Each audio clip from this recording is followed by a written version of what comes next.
Ça n'empêche pas qu'il y a effectivement ce phénomène qu'on a vu en fait de deux points chauds qui sont Paris et Bordeaux. Après, ces grandes villes où les prix augmentent entre 2 et 6%, c'est Nantes, c'est Lyon, c'est Marseille, c'est Montpellier, c'est Lille. Dès lors qu'on s'éloigne des métropoles économiques attractives, en fait, ça commence à décrocher.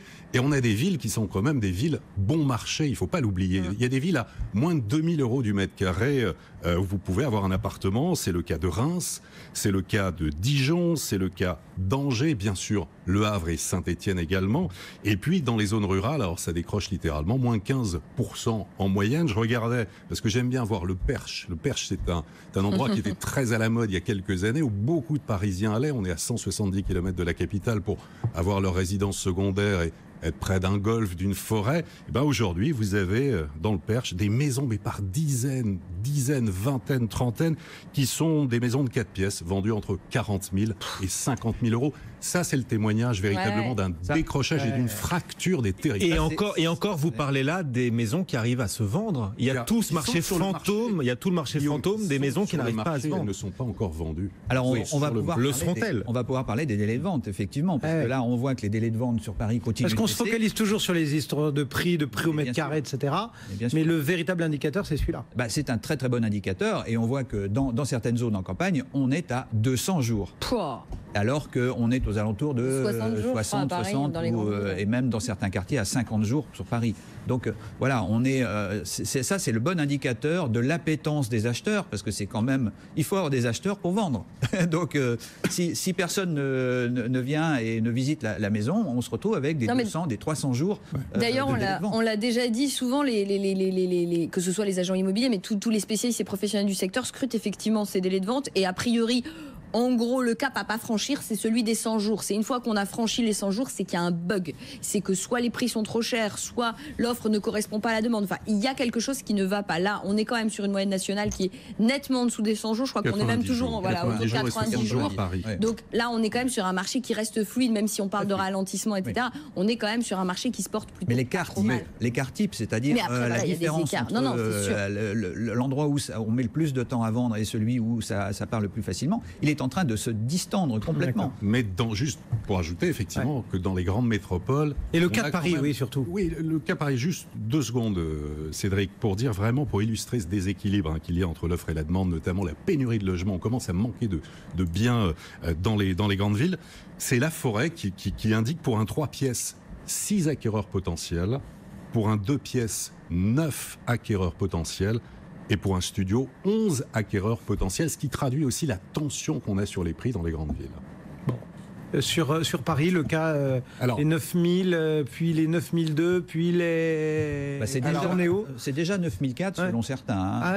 Ça, il faut se souvenir que 9000, c'était le chiffre des notaires. 9002, c'est la prévision des notaires pour début février, mais on sait très bien que les notaires ont toujours un petit temps d'attente. Et c'est quand même le juge de paix. Bon. Sauf pour Paris, où les notaires ont fait énormément de progrès. Il y a maintenant ces avant-contrats qui permettent de collecter de la donnée beaucoup plus rapidement, mais il y a toujours... Il y a quand même un petit délai d'un mois, un mois et demi. On est sur les actes authentiques de vente. Bien sûr, là, c'est le prix effectivement payé. C'est des choses qui sont payées, signées, etc. Mais les réseaux, eux, ils ont déjà des pré-accords et ils peuvent anticiper ce qui se passe, et ils sont déjà à 9004. Et il suffit de se balader dans les agences à Paris ou de regarder sur Internet pour voir qu'on n'est pas à 9004. On est plutôt, pour les biens, autour de 10 000. Ouais. On a du mal à trouver à 9004. Enfin, je vous mets au défi, vous aurez beaucoup de mal. Ensuite, du côté de Pont-de-Flandre, qui reste le quartier le moins cher de Paris, dans le 19e, pas très loin de chez moi. C'est normal, Marie y vit. Voilà, c'est ça. Et du coup, ça ne peut pas monter. L'annonce précise généralement quelques petits travaux de rafraîchissement. Oui, c'est ça. Non, mais pas forcément. Pas pour Marie. C'est pas Marie. Non, c'est pas pour Marie. Oui, à Paris, effectivement, mais tout à fait, Eric a entièrement raison. On est sur ce gap de 9200 € pour février annoncé par les notaires. On va aller, c'est évident, vers les 10 000 € du mètre carré à Paris en 2018. On peut prendre le pari, peut-être ici même, que la fin de l'année 2018, on sera largement sur les 10 000 € du mètre carré. En tout cas, on bat des records. On a, d'ailleurs, en termes de vente, alors là, pour le coup, pas tellement de ralentissement, puisque côté transactions, rien que sur la période d'août à octobre, près de 10 000 appartements ont été vendus à Paris. C'est plus 8% sur un an, mais on a effectivement des écarts de prix qui se creusent entre les arrondissements. Il faut quand même rappeler qu'à titre de comparaison, on était à 4 500 € par mètre carré en 2005. On est passé à près de 10 000 aujourd'hui. Ça fait que les prix ont doublé à Paris en l'espace de 12 ans. Les écarts qui se creusent entre les arrondissements, le plus cher, le 6e, on est à 12 000 €. À l'opposé, le plus abordable, le 19e, on est à 7 000 € du mètre carré. Quartiers les plus chers, Odéon, les Invalides, on est à 14 000 € du mètre carré. Et les moins chers pour être propriétaire à Paris, c'est la Villette, c'est Pont de Flandre, Porte de la Chapelle, 2 fois moins cher. Et à noter qu'en 5 ans, le quartier Belleville a pris 17%. Et puis, dès qu'on passe le périphérique, alors là, les notaires parisiens avaient fait une étude il y a peu de temps, on en parlait, ça dévisse littéralement, notamment du côté d'Aubervilliers, on est à 3 000 € du mètre carré. Dès qu'on franchit ce périphérique, il y a une chute de prix à réfléchir, à voir aussi. Ça dépend où. Si vous allez à Boulogne, il n'y a pas trop de temps. Dans le Nord.